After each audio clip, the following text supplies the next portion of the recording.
Buenos días, compañeros. Vamos a seguir con la siguiente clase, donde ya vamos a comenzar a ver los elementos importantes dentro de esta bioquímica. Vamos a comenzar con los glúcidos, también llamados carbohidratos o hidratos de carbono. Entonces vemos que constituyen uno de los tres principales grupos químicos. Es una molécula básicamente de almacenamiento de energía. Está compuesto por carbono, hidrógeno y oxígeno. Son solubles en agua. Aportan 4 kilogramos por gramo, 4 kilocalorías por gramo. Se encuentran en los seres vivos. Tienen enlaces químicos covalentes, los que habíamos tratado la clase pasada. Sufren reacciones y se encuentran también en alimentos de origen vegetal. ¿Cuál es su concepto? Los glúcidos derivan su nombre obviamente ¿de quién? De la glucosa, que es el principal glúcido de significación biológica.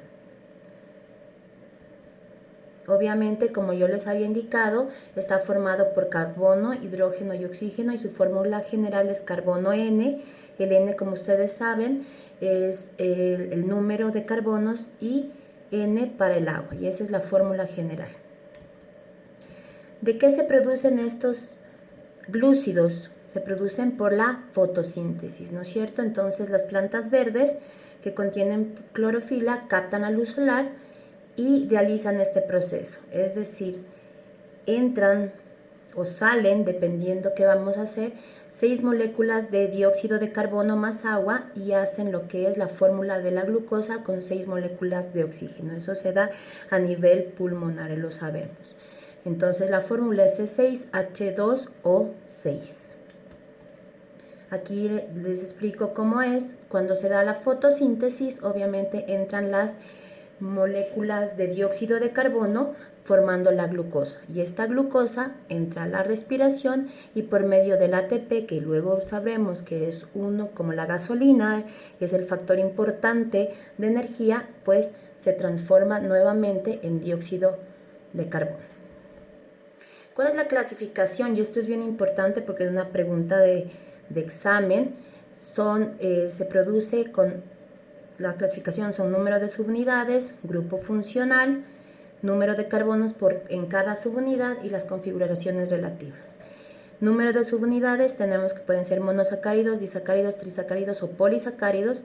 El grupo funcional, ya lo vamos a ver, son las aldosas y las cetosas, y el número de carbonos de cada subunidad serán triosas, tetrosas, pentosas, hexosas, heptosas, dependiendo obviamente de cuántos carbonos tenga. Y la configuración relativa será serie D o serie L. Y ahora vamos a ver algunos significados que vamos luego a ver en toda la materia, y vamos a entender qué significa un carbono quiral. ¿Qué es el carbono quiral? Es un carbono asimétrico que tiene en sus 4 sustituyentes elementos diferentes, como vemos aquí, no se repiten. Eso es un carbono quiral. El carbono es que tiene en sus 4 sustituyentes elementos diferentes. Vamos a hablar un poco de estereoisomería. Me supongo que en primer semestre lo habían visto. Entonces, ¿qué es un estereoisómero? Es un isómero que tiene la misma fórmula molecular, la misma secuencia de átomos, los mismos enlaces, los mismos números de carbonos, pero que difieren en su orientación tridimensional. Es lo que nosotros llamamos la imagen en espejo, ¿no es cierto? La imagen en espejo. ¿Por qué hago insistencia en esto? Y si tienen alguna pregunta, por favor, para que me lo indiquen, porque vamos a hablar de qué es un enantiómero. Un enantiómero es lo mismo que es un isómero óptico, pero es una clase de estereoisómero, pero que sus elementos no son superponibles. Es decir, lo que es una mano respecto a la otra, es decir, enfrentados. Mientras que el estereoisómero es como tener a sus 2 manos encima. El enantiómero es una imagen en espejo, como poner las 2 palmas de la mano enfrente. ¿Qué es un grupo hidroxilo? Vamos a ver algunos significados que van a ser importantes durante la clase. Obviamente el grupo hidroxilo es la unión de un hidrógeno con un oxígeno. Este grupo OH es lo que nosotros llamamos hidroxilo. El hidrógeno tiene solo una valencia 1, entonces se une al oxígeno y el oxígeno, como es valencia 2, se une al hidrógeno y al carbono. ¿Qué es el grupo carbonilo? El grupo carbonilo, en cambio, es la unión de un átomo de oxígeno a un átomo de carbono. Aquí en el grupo carbonilo, y eso es bien importante, utiliza sus dos valencias el oxígeno para unirse al carbono, las dos valencias. Un grupo aldehído, que es igual a otro de los significados importantes, es el grupo que tiene CHO, como vemos aquí. Es un grupo aldehído, pero tiene obviamente su grupo carbonilo, es lo más importante. Cuando tenemos nosotros este tipo de uniones, oxígeno-carbono con dos enlaces, es el grupo aldehído. Y la cetona es obviamente que tenga un grupo CO nada más, y por lo general no se encuentra en el extremo de la molécula, sino por lo general en el carbono número 2. Eso es una cetona. Entonces el grupo aldehído tiene su unión COH o CHO en el extremo. La cetona lo tiene solamente el grupo CO en el carbono número 2. Ahí tenemos la diferencia con una aldosa que vemos aquí y una cetosa. Aquí vemos una de las principales con grupo aldehído, la glucosa, la galactosa y una cetona que es la fructosa. Bueno, entonces, como habíamos visto, los monosacáridos se clasifican dependiendo del número de carbonos que tenemos, ¿no es cierto? Entonces tenemos las triosas, tetrosas, pentosas, hexosas, septosas, octosas, dependiendo por favor, del número de carbonos, que tenemos. Entonces, solamente hay dos monosacáridos y son importantes porque los vamos a ver durante toda la clase. Parte de las aldosas está el gliceraldehído y por parte de las cetonas son la dihidroxiacetona, y eso no nos vamos a olvidar porque es muy importante para la clase de glucólisis. ¿Qué es la isomería? ¿No es cierto? Entonces, la isomería se trata de isómeros ópticos. Cuando se atraviesa o la luz polarizada atraviesa uno de estos isómeros, si la luz se desvía para el lado derecho es destrógiro y si desvía para el lado izquierdo es levógiro, ¿no es cierto? Eso es la isomería, que ya lo habían ustedes conocido. Entonces, cuando estamos hablando de glúcidos, obviamente vamos a hablar de esta isomería, pero ya esta isomería es a nivel, obviamente, de cuando se atraviesa una luz polar, se llama isomería. Pero ¿qué pasa cuando ya hablamos del grupo OH? Si este se va al lado derecho, será una D-glucosa, y si este grupo OH se va hacia el lado izquierdo, se le conoce como azúcar L, o una L-glucosa o una L-glúcido. Entonces aquí tenemos, miren, cómo podemos tener gliceraldehídos que son enantiómeros. Hablamos del digliceraldehído o L-digliceraldehído, y si vemos que son, al momento que los enfrentamos, como juntar las dos palmas de las manos, van a quedar al mismo lado. Aquí tenemos el ejemplo de las triosas, gliceraldehído, L-gliceraldehído y la dihidroxiacetona. Ahí es importante saber que los aldehídos por lo general pueden hacer una isomería D o L, pero las cetonas no. ¿Por qué? Porque el grupo el factor importante se encuentra a nivel del carbono 2. Ahora vamos a ver las clasificaciones de las aldosas cetosas. Y vemos, aquí tenemos la clasificación de las aldosas. Por favor, es importante que se aprendan desde arriba hacia abajo y desde abajo hacia arriba, porque cuando presentemos los primeros exámenes, las micropruebas, pues tendremos que sabernos de arriba hacia abajo y de abajo hacia arriba. Entonces comenzamos con el gliceraldehído, que sabemos que hay solo una triosa. Del gliceraldehído sale a eritrosa y a treosa, de la eritrosa sale a ribosa y arabinosa, y de la treosa sale a axilosa y lixosa. De la ribosa sale a la alosa a la altrosa, de la arabinosa a la glucosa y la manosa, y la silosa de la gulosa a la idosa, y de la lixosa a la galactosa y talosa. Yo puedo preguntar en un examen, que lo vamos a hacer, ¿de dónde viene la losa? ¿Cuál es, de dónde deriva? Deriva, por favor, de la ribosa. No vayamos a poner del gliceraldehído porque no deriva de él, deriva de la ribosa. Vamos a ver la clasificación de las cetosas, que es mucho más fácil porque solo tenemos una triosa y tenemos una treosa. La dihidroxiacetona, la eritrulosa se divide en ribulosa y cilulosa, y la ribulosa en cicosa y fructosa, y de la cilulosa en sorbosa y tagatosa. Esta clasificación es un poco más fácil, un poco más sencilla para que ustedes la aprendan. Listo, ahora vamos a ver qué es una estructura cíclica. Me supongo que en el semestre pasado ustedes habrán entendido qué es ciclar, ¿no es cierto? ¿Qué es ciclar? Antes de nada, hablar de lo que es una ciclación, vamos a hablar de qué son los hemiacetales y de hemicetales. Cuando nosotros combinamos un aldehído con un alcohol, se forma un hemiacetal, por favor. Estamos hablando que hemiacetal, no se olviden de la A por el aldehído. Y cuando juntamos una acetona con un alcohol o enfrentamos, se forma un hemicetal, por favor. Ahora, como les estaba indicando, ¿qué significa la estructura cíclica? Pues obviamente es pasar de una proyección Fisher o de una fórmula lineal a la proyección de Howard o el anillo cíclico que nosotros le llamamos, ¿no es cierto? Una cosa importante, los sustituyentes que están a la izquierda de Fisher están hacia arriba en Howard. Y vamos a comenzar ya a hablar de monosacáridos de importancia fisiológica. Y comenzamos con la más importante, que es la glucosa. Entonces, la glucosa también se llama azúcar de la uva. Obviamente, ¿de dónde se obtiene? De la fotosíntesis, ¿no es cierto?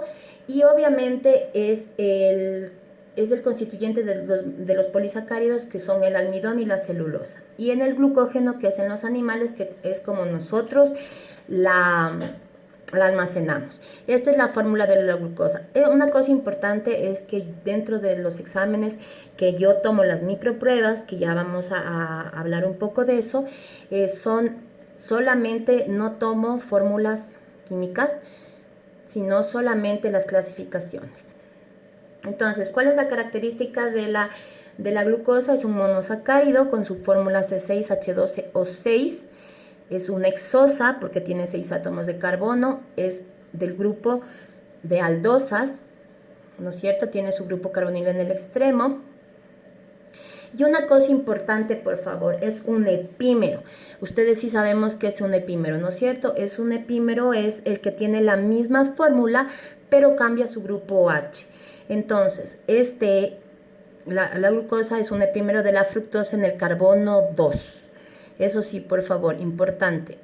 Pregunta de examen. Es importante en el carbono 2. Tiene la aldosa, obviamente la glucosa siendo una aldoxosa, tiene 2 enantiómeros, pero el más importante es la de glucosa, que es la que nosotros llamamos comúnmente en medicina la dextrosa, y por eso es más importante la de glucosa. Ahora, vamos a hablar un poco de qué es un anómero cíclico, ¿no es cierto?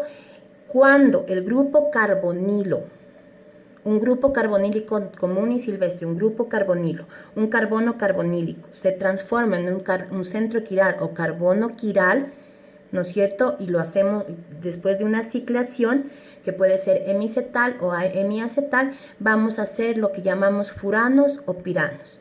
Y dentro de estamos los anómeros alfa y beta. ¿Qué está determinado si es alfa o beta? Este grupo H. Si está hacia abajo es alfa, si está hacia arriba es beta. Eso creo que ya lo habían mencionado en el primer semestre, pero es importante que ustedes no se olviden porque ahora vamos a ciclar. Vamos a transformar de Fisher a Howard a la glucosa. Entonces, quiero que vean aquí cómo la glucosa tiene la fórmula recta o cadena recta o lineal, tiene Howard y también tiene una forma de silla de montar. Entonces, vamos a ciclar, por favor. ¿Qué son la ciclación? Transformar de Fischer a Haber. Vamos a ciclar a la glucosa, ¿no es cierto? Entonces, esto vamos a hacer, ¿no es cierto? Dependiendo, cuando nosotros hablamos de hemiacetales aldosas, de hemicetal son cetosas, entonces la aldosa será un hemiacetal. Entonces, aquí vemos un ejemplo de cómo cicla la glucosa. Ya vamos a ver en qué carbono va y cómo lo hace. Entonces, tenemos, por favor, aquí comienza el grupo, el carbono 1 va a ciclar, por favor, o se va a unir al carbono 5. Y es decir, que va a ciclar el 1 con el 5. Entonces, aquí vemos nuevamente la ciclación. Miren cómo se transforma, cómo se va transformando la glucosa. Y la glucosa, entonces, si hace una hexosa, será una piranosa. Ya habíamos visto, repito nuevamente, esto es importante. Esta es la forma pirano y esta es la forma furano. Entonces, vamos a seguir ciclando. Ciclamos, ¿no es cierto? Y aquí vamos a ir viendo cómo se transforma el carbono 1, se ubica proximal al hidroxilo del carbono 5. Miren cómo va, miren, al hidroxilo del carbono 5, cómo va ciclando. Si nos damos cuenta, está haciendo un pirano, ¿no es cierto? ¿Ya? Entonces quiero que vean una cosa importante, por favor, que lo tomen a esta ciclación o a este pirano como que estuviéramos perpendicular al plano de la escritura, es decir, como que estuviéramos en un escritorio. Entonces, el carbono 1, ¿no es cierto?, se coloca a la derecha, 2 y 3 hacia adelante. Hablamos de un carbono, de una proyección perpendicular, por favor. El carbono 4 lo hace hacia la izquierda y el carbono 5 lo hace hacia atrás. Miren, este es el carbono 6, no nos olvidemos, por favor. Eso es importante cuando vayamos a ver fructosa. Este es el carbono 6. Listo. Entonces, terminamos. Vamos a ver la fructosa. La fructosa obviamente es el azúcar de las frutas, ¿no es cierto? Algo importante, pregunta de examen, es que es nutriente de los espermatozoides. Por lo tanto, es importante a nivel de líquido seminal. Y la fructosa es fuertemente levógena. ¿Qué es la fructosa? La fructosa es una hexosa, igual que tiene 6 átomos de carbono, pero en cambio de la glucosa, cicla a furano, siendo la misma fórmula de la glucosa, ¿no es cierto? Siendo la misma fórmula de la glucosa, aquí tenemos la glucosa y aquí tenemos la fructosa. Habíamos hablado, ¿se recuerdan? Que esta fructosa es un epímero de la glucosa en el carbono 2. No nos olvidemos de eso. Miren cómo cambia aquí. Miren cómo cambia. Al rato de ciclar se vuelve un epímero de la glucosa en el carbono 2. Aquí tenemos la ciclación de la fructosa, por favor. Si lo vemos, lo detallamos. Tenemos a la fructosa y vamos a ciclar. Pero esta ciclación será ¿en qué?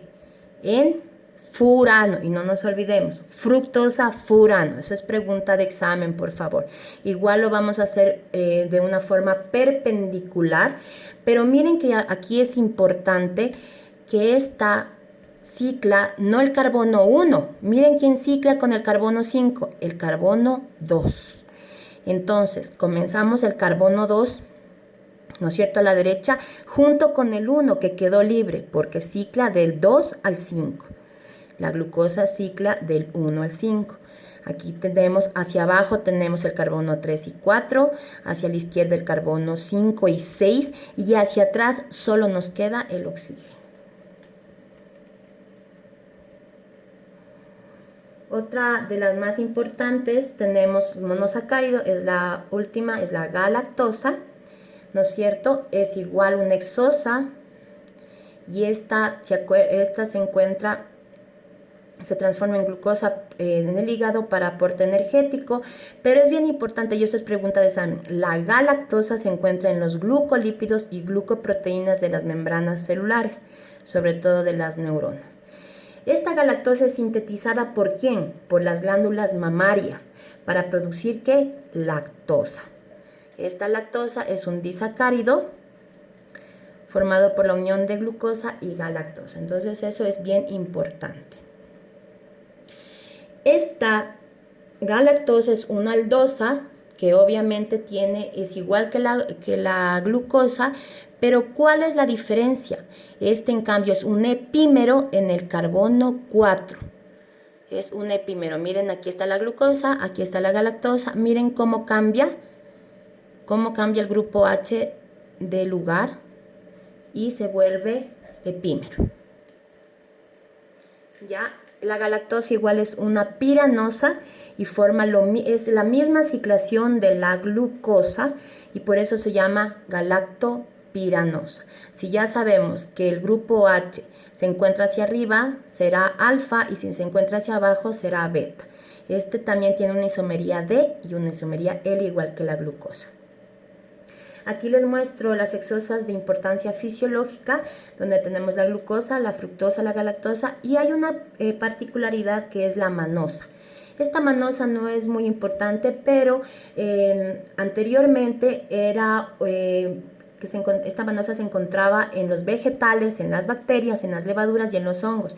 Y obviamente se obtenía de ella la streptomicina, que es un medicamento que al momento ya no se utiliza, pero que en tiempos antes era bien importante.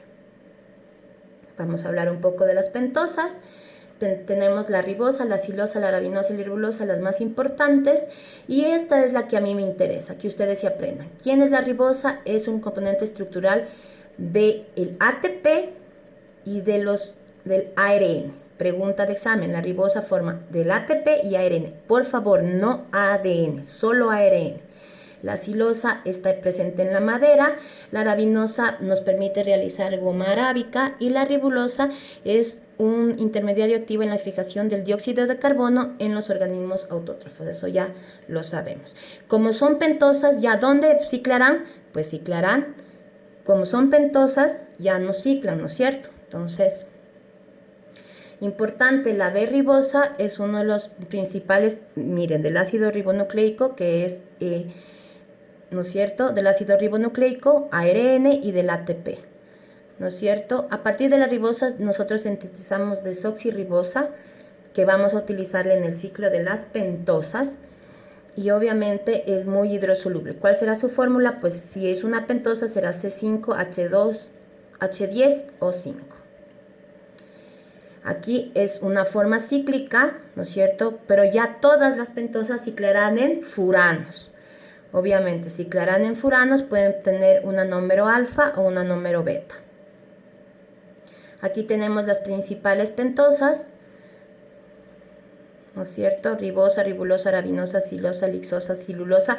Nosotros hemos tomado bien importante a los aldehídos más que las cetonas, porque realmente, como ustedes se dan cuenta, la mayoría de ellas forman parte de las glucoproteínas que se encuentran en las membranas celulares.